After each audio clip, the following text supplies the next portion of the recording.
Greetings everyone, I am Yasha Colleen F. Ola, a 4th year nursing student. The position I am applying for this great organization is auditor. So, for the first question, imagine you planned a fundraising event but no one shows up except your closest friends. Would you cancel, push through, or change plans on the spot? What's your thought process? So for me, I will push through the plan. Lalo na nga kung may plano na tayo.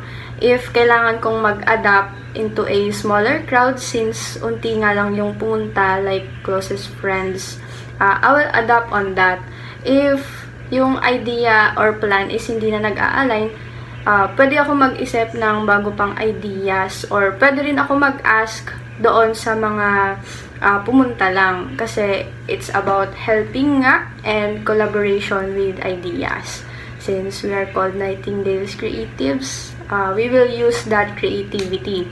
So, it's not just all about the dami ng crowd or kung gaano yung pumunta kasi kahit maliit lang siya, we will make use of that. And then, for the second question, how would you handle a situation where a member accuses the org of mismanaging funds from your income project even if you know you did everything right? So, for that, I will show transparency.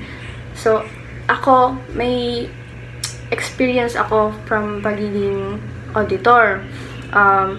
From that position, palagi akong may mga lista kung ano yung mga nagastos natin, kung para saan yon, tapos kung magkano yung magiging total dapat, yung ganon.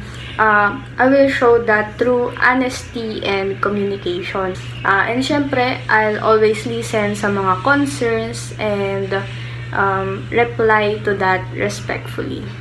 So, that is all for my part.